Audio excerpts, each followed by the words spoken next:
Sorry. So, hello everyone. Hopefully you guys have been having a good one. My name is Emmanuel Aguilar, aka Mystic Fox 4. You can find me on Instagram, Twitter, blah blah blah.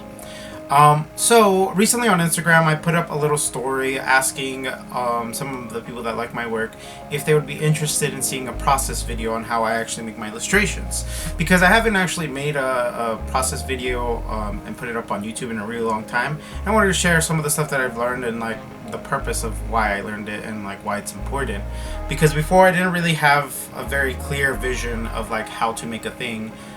Or actually, maybe it wasn't that I didn't have a clear vision of how to make a thing, but I didn't know how to piece the pieces together to make the thing. Because each thing has its own skill set, and when you refine them, you get better at them. But it's hard to see when they're all put together how good you actually have become. So I wanted to make a process video. So if you like the video, go ahead and make sure you slash that like button. If you like my content, go ahead and make sure you go ahead and follow or subscribe or whatever on whichever platform you are, and let's hop into it. So as an example, I wanted to put up a couple illustrations. I was watching a couple of TED Talks or like EDC or something talks where like an artist showcased their artwork, and it showcased a little bit of their skill set so that you would know whether or not you wanted to even follow these processes in order to make the artwork like that. Because I'm a very firm believer in you want to follow the artist that you like the work of in order to replicate that work, because it's going to help you develop your skill set. Because every artist, I feel, not that I really feel, it's kind of known that if you study an artist, you will become your artwork will become more similar to theirs, because you are practicing the way that they are making their artwork. So you're going to adapt and you're going to grow that way. So studying a few artists or a bunch of artists is going to yield better results, because you're going to become a hodgepodge of that type of work. I'll make another video on how to develop a style and things like that, but as for now, we're going to stick to this portion of the thing. So if you like my artwork, feel free, to keep following this video. If you don't, comment down below, be like, I like the video, I appreciate it, man, but I don't really like your work. It's kind of subpar. That's cool too. You don't have to show hate, but I understand. So now that we got that out of the way, we're going to follow up on this next subsection, which is going to be how to make an illustration for card art. Now, I'm making this tutorial specifically for a process video, but it's going to go into the realm of card art stuff, because that is the realm in which I dwell. So I'm knowledgeable about making other illustrations, just because I find that when you make an illustration for a very specific purpose, it yields better results. Now, I know some people may believe differently, but that's just what I kind of have it at.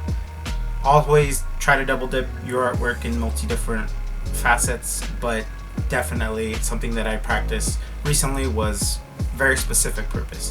So without further ado, we're going to go into what I call the break apart method. Something that I've kind of noticed and I've kind of learned with time is that when you're doing artwork, it's very easy to get lost in making the entire piece all together at the same time. And you'll see a lot of professionals kind of do that, where they'll imagine it and they'll draw it onto the thing, and then they'll start painting it and it'll look amazing, and that's great and dandy, but it does not work for everybody. I, out of somebody with personal experience with this, I've drawn these pieces, I've tried to make them very elaborate, and it's yielded very poor results, and I've noticed that it makes my brain not understand how to finish the piece, because I'm like jumping around so many different things, and it makes it more difficult, right? And I think later on in my process, once I get it down a little bit better, I'm going to be able to do that. But as of this moment, I'm currently not able to do that as well as I am just taking it with my break apart method. Now, what does this mean? What is a break apart method? So when you're doing an illustration, typically I like to break apart the entire process of the illustration so that I can focus on each one individually and not have to worry too much. And I'll make another video talking about like making artwork, like what the different facets of making artwork are, and like I'll talk a little bit about each one, at least to my experience. But when you're making the artwork, it's important to have a pretty strong standing in each one of these different facets. So In the first one we're going to talk about is going to be framing. So framing, it's basically you find the thing that you're going to make. So let's say you're making a card for a card game or a poster for to hang up on your wall, and you get the dimensions of it. Now the dimensions are very important because you're going to make the artwork based around those dimensions, if not bigger. Reason being is because when you're printing something, and it's specific to printing, you need a bleed zone, which is going to be the area around the card that is going to perforate outside of the actual artwork. Now it's going to be centered, so you're going to need a little bit of that bleed zone. But the important thing is that you include it when at the very beginning of making your artwork, because if you don't, you might run into issues later on where you have to multiply the outside of the image so that it extends outside of the actual zone of the artwork, or you might have to do touch-ups on the edges, and it's just a pain to always go back on your work. So including it at the very beginning, always a good idea. Definitely start doing it. I know at the very beginning I didn't know this, I didn't think about this right away, but the more I did the artworks and the more I did the pieces, I realized how important it was and how much I should definitely start doing it. So that is the first part, which is finding the dimensions. So let's say you're making a card. It's going to be 3.55 by 88 millimeters. That's the standard size for a Magic the Gathering card. You can go ahead and Google that or look it up. So find a card game or a print size that you are interested in making artwork in, or that you're going to print, or that you want to make. So like if you're going to make a background for a computer, you want to make sure the size, a very specific size. So get like a default size for most monitors, and that kind of thing.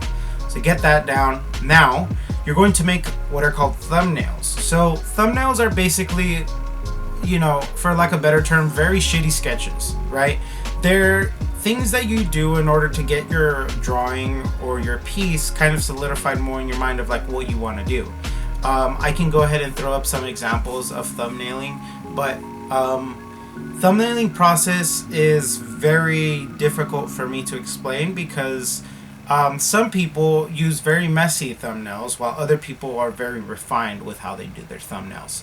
Now, depending on your experience, you're gonna have like different kind of varying of experiences with this, but I do definitely find that whenever you make an illustration and you take more time to make that thumbnail, it can help you kind of lean towards that thumbnail.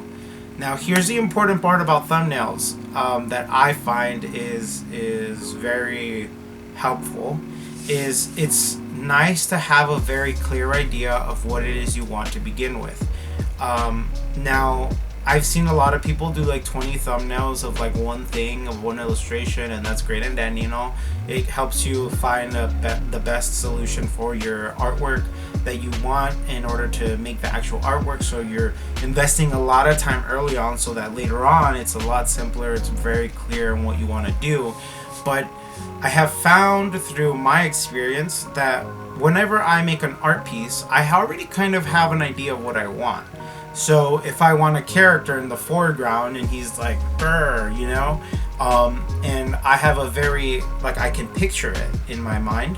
Now that takes into consideration something called a mental library, where you see artworks and you pull from those artworks and you kind of make your own image, and you like can imagine the character doing a thing. So I definitely recommend looking at other artworks so it helps you kind of define what you want to do in your piece. But because of this, because I use some of my mental library, some of that is kind of just automatic maybe. So I just kind of pull from those references. Now, something that is really important when you're thinking about this is imagine your character doing the thing, right? Whether it's exploding, using a magical spell, slashing something, how can you make that interesting, right? What composition would fit that thing or feel right? And what I've noticed from this is I learned something from what's called splash art, in order to actually make the artworks, which is the important part of actually making artwork in general, which is what does it feel like to do the thing, right? What do you want the person looking at the artwork to feel when they're selecting the character or when they're using the card, right? And This part is a little bit difficult because it varies from piece to piece. It's not a very specific thing that you can just like, oh, I know how to do this thing.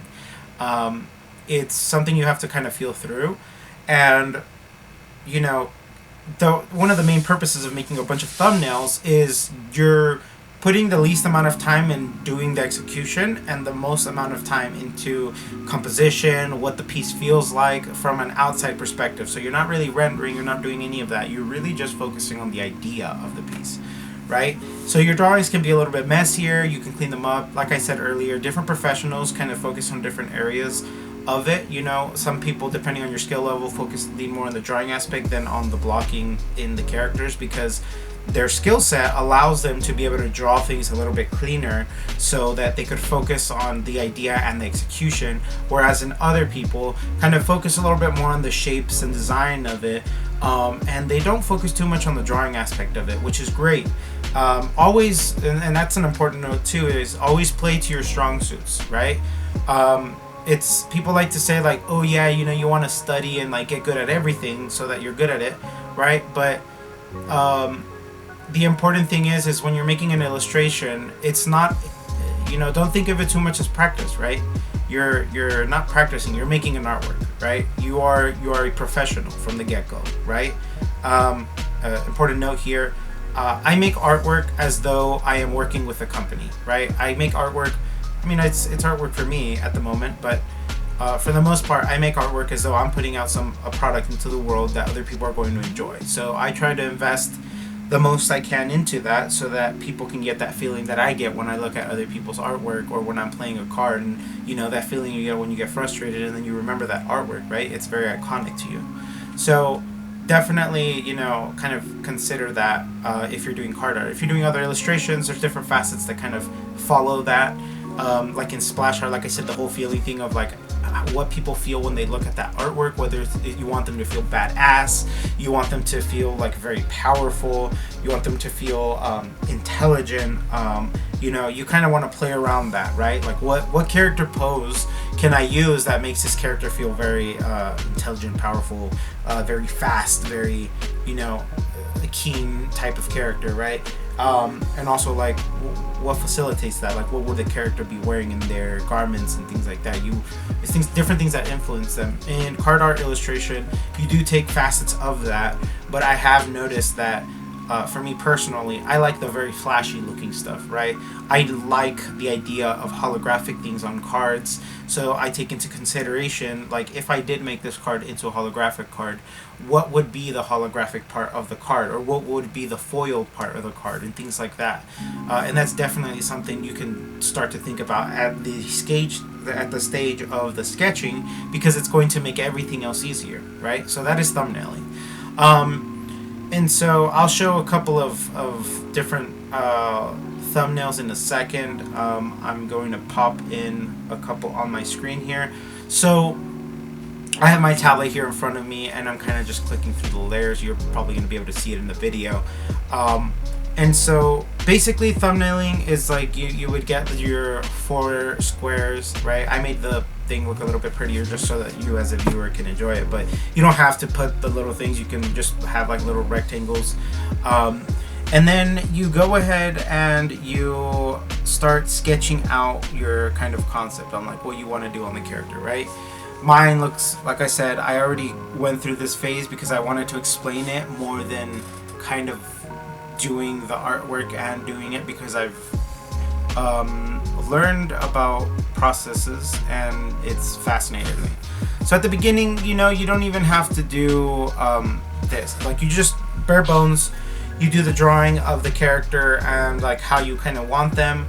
Now in this phase, it kind of implements a lot of your drawing skills. So if your drawing skill is not very good, or you know, you're struggling a little bit to draw, to get your idea down on paper, then I definitely recommend doing a bunch of drawing, or have one pose in particular that you definitely know that you want your character to be in, you know, your clothing, all of that, and then construct it. You're gonna do it phase by phase, and I can make a separate video on doing that, on actually the drawing. But a good reference is definitely TB Choi. If you're not familiar with TB Choi, she's an illustrator and animator, I believe.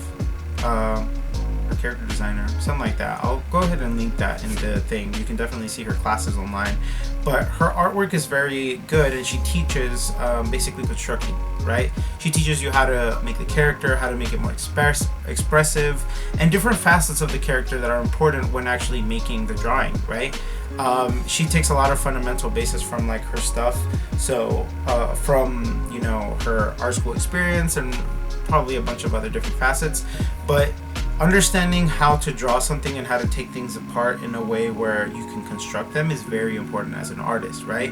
You don't have to be the best at, you know, doing the drawing, but I can tell you from personal experience, when your drawing skill is really good, it only helps everything else. It's like the foundation of a house.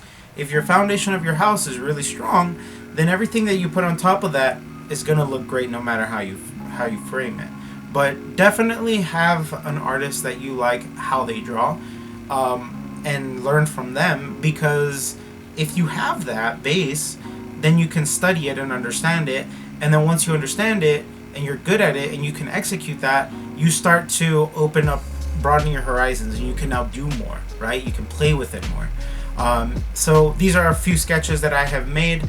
Like you see in some of them, they're very crude, very simple, but I think the important part of them is that you have a general idea of how you do them, or how you kind of put them together. Then later on, I like to implement during this phase, like how I would do like the background. So typically I'll do the character in black and white simply because it helps me separate the character from the background. But you can definitely do the character in color, but I would highly recommend separating the two processes. I like to make the background layer on its own, and I'll do the background however I want to do it, right? You can learn to draw environments and stuff like that. It'll definitely help. I kind of go across the splash art idea, the way that they're made, because I design everything around the character, not the character and the background. So I like to that's why I separate the two, is because once I have the character down, I can remove the character and make the background so that it facilitates the artwork that's going to be centered or that's in the actual piece. And then I'll blur everything or customize everything so that it brings out the important parts of the piece. So during this part, in that same phase, in that thumbnailing phase, I will make the character black and white, just to separate him from the background, and then I'll make the background in color just to, you know, add that new layer of depth that I didn't have in the sketch phase. Sometimes in this phase, I'll actually do what I actually call effects. Effects are going to be part of a later phase, but sometimes I'll introduce it earlier, and it's just to get an idea of like where you want like the power source to be coming in, any effect that you know, like a swashing effect of a sword, or maybe you want like shooting things, or like kind of like in comics where you have like boom pop pow, like what does that look like, what does that effect look like, and I'll get a little bit more into that a little bit later. But definitely, you know, keeping that in mind, you can see a little bit in the actual drawings that I have here, that I do think of those effects. So I'll do like streaks of electricity, or sometimes I'll do like little pow things or like kaboom things, just trying to get an idea of like what I want the actual characters to do is really important, or like an effect, because that's going to be part of the allure. And like I said earlier about foiling and holographic stuff, I do take that into consideration. So some of the electricity I will make on a separate layer, because I know later on I can have that be hollowed out, or I can have that be foiled in a way where it looks very litigious isn't the right word. It looks very prominent in the piece. It makes it look very interesting. So because of that, like I said, definitely something to keep into consideration when you're making your piece is the effects. Like, what kind of effect are you going to use, if you're going to use an effect? If not, okay, cool.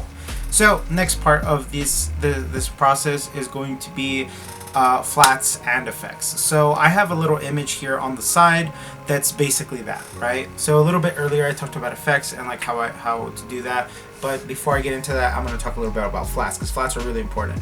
So when you're making your piece, kind of like how I had here, in which you had your grays, where you would like outline the character if you chose to do it that way, or whatever color there, and then you're just going to add the color of whatever the object that's going to be in that section is going to be. You usually want to separate the different types of clothing. So let's say they have a shirt and like skin or like maybe there's just like, you know, tattoo, whatever color it is, you want it to be shaped whatever the drawing already has, so that way it makes it a lot easier for you to just change the color if you have to change the color, or just make modifications as you go along. Sometimes you'll see what people do is, at least what I've noticed people do, when I was like trying to figure out how exactly I wanted to do it, is that they'll do different moods. I forget what they're called. They're like, sometimes they're like different color palettes entirely. So like things are like brighter or darker, or like what if there was like a solar eclipse? That's what it looks like, or you know, things like that. Just different moods, I think there are, and that's cool. And you can definitely do that for your pieces, to get like the best feeling in them. I particularly don't necessarily do that, because usually as I'm making the piece, I kind of know the direction in which I want to pull it in, which kind of leads into something that you need to, maybe the first couple of pieces that you make, I highly recommend kind of exploring, right? I noticed that a lot of the times, like when I was making the pieces, I would make a mistake, and I say mistake with a very light tone, because sometimes you'll notice something even when you're drawing or whatever it is that you're doing. You'll notice something, and your mind tends to take you towards something that it is that you find interesting. And each artist is a little bit different with it, but sometimes those small things, those happy little accidents, is what makes the piece stand out more. So sometimes you want to just kind of take that, you know, and run with it a little bit and see how far it goes before you can actually identify whether or not you want it or not. And so that's essentially what the flattening phase is you setting the colors where they're supposed to go. These are now going to be rendered colors. You typically don't want any like gradients, but they're completely fine if you do choose to use them. Not a problem at all. And then after this phase, you're going to go into the rendering phase. This is the phase where everybody tries to rush to, and everybody tries to like, you know, get to it, because it's like, it's fairly meticulous, but very much in the same vein as putting the little glints in the eyes of like anime characters and things like that.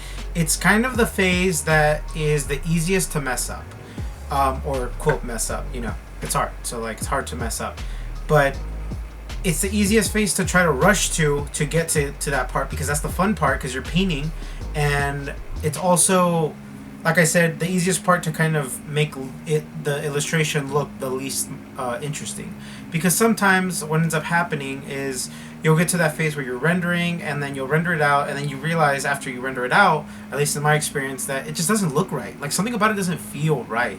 And that goes into taste, right? Like out of things that you've seen, your taste and how you finish the render, like actually rendering the image, it's going to kind of help determine what the feeling is of the piece. Already the colors and everything, you have already probably built up to that point like a pretty solid piece. But getting to that last little bit of stretch where you're rendering it out is going to help you determine whether or not it's going to be like a good piece, and it's going to make people feel what it is you want them to feel. Because as artists, that's our job. That's what art fulfills. It makes people feel things, right? At least in entertainment.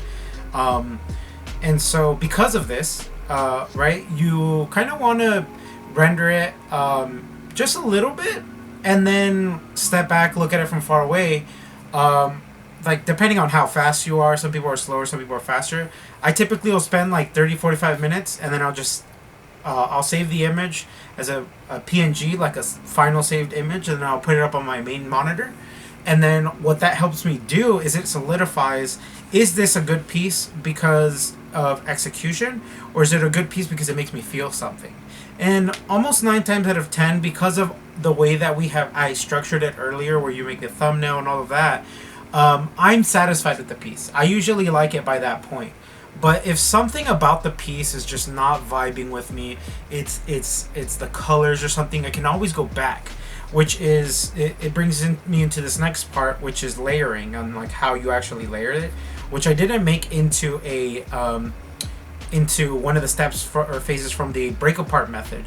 But the important part about this method is actually how it's like done, or rather not how it's done, but how it's how it feels, because I take a lot of the way that it feels out of doing splash art, for like illustration splash art, where kind of like in League of Legends, you know, and things like that, because it's supposed to encourage the player or viewer, or make them feel a certain way that makes them want to use it or play with that character. So to me, when I see a card, it has to excite me in a certain type of way, right? Whether it's I feel strong, you know, fast, whatever. I want to feel that in the artwork, right? Because it makes it that much more interesting. And when it's visually interesting, it's communicative in more words than you can probably conceptualize. I think the saying is like, there's a million words or something in an image, and you know that I don't know the saying. I'm not gonna look for it. So that's rendering. Now, polish is the final step. The final phase of doing an illustration is the polishing phase. Now this phase, it is both difficult and simple. And I know it sounds very weird, but in my experience, this is the phase that I've had the most trouble with. Like, not including rendering, drawing, any of that. This is probably the phase that I've been struggling with, that I've been trying to understand so that I can get my pieces to that final polish. I can show a couple of images up on the screen to actually help narrate this kind of idea. But it's something about when you look at, I look at these professional artists' work, that I can really say whether or not I like the piece, or it's like these small details that do so much work that is always surprising me, regardless of which artist it is.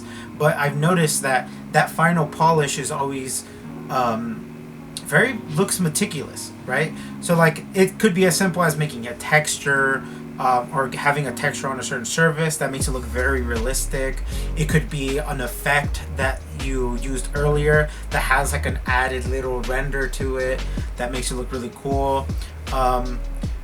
I'm pulling like a lot of different things out from different illustrations. It's not any one illustration in particular, but basically this is the point where your piece can look from, I guess, an amateur stage or like a beginner stage to a professional stage. But this is very crucial for you to understand, is you can get a professional looking piece without the sixth step. Because think of the number 6 phase of the polishing phase like frosting on a cake, right? If you only had frosting, it wouldn't be very good, right? So in that same vein, if you have everything else be as very strong, you know, your drawing is very good, your colors that you use are very good, it's a very moody piece, the rendering on it is really nice, the lighting is perfect, you know, then adding the polish to it isn't going to change it, make or break it, right? I think the difference between the polish and the render is, you can think of it kind of like the render is it's like finishing, you know, the final touches on a car, right? We're gonna use a car analogy, right? You're fixing up a car. So rendering is like finishing up your car, you know, changing the oil and you know, putting air in the tires and things like that.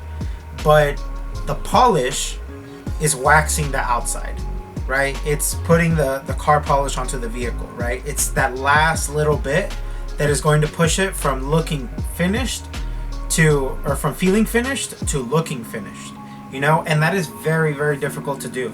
I've been studying different artists that have that look, that like to try to understand how it is that they get to that point by watching either their process videos or whatever it is that they make. But it's been the probably the phase that has made it the most difficult, but the most simple, because it's not like it's any one piece of that phase that makes it look right, but it's the accumulation of a lot of little things in the piece that makes it feel and look complete. And without further ado, guys, that is the 6 steps to my break apart method on how I actually do my my illustrations. I want to thank everybody for watching the video and sticking around such a long time. I know it's a very long video. I might even break it into 2 parts by the time you watch this, if this is part 2. Thank you very much for clicking on that second video. It made the world of a difference. Again, 6 easy steps. It's just, you know, with each step comes its different challenges, right? And mastering each different challenge, you know, comes with different different results, but making sure that your base ones, which are the framing, the thumbnails, and the flats/effects, if those are solid, then you have a pretty good image already, right? The lighting, rendering, and polish phases, those are like afterwards. So if you want to do this in the practicing method, which, you know, even though I'm not the biggest fan of studying, I definitely do think that it's beneficial to some people. So if you think you're that type of person, definitely do some tests, right? Just make a couple sketches and just follow the steps. So make yourself a framing for a card, or you know, if you're not using a framing, you're just doing an illustration, right? Use the dimension of the actual print as the framing, right? So you're going to do that. Make a thumbnail of that art piece, whatever it is, and then do a flats of that, and then do a lighting on that, and then you can attempt rendering. But the main 3 you want to focus on is thumbnails, flats and effects, and lighting. If you can get those 3, I'm pretty confident that regardless of your skill level, your pieces should be fairly strong. Now, if you liked the video, make sure you leave a like down below. Comment down below if this video helped you. And if it did, share it with a friend, because everybody likes that person that's always trying to help. As always, guys, don't forget to stay mystical, and peace.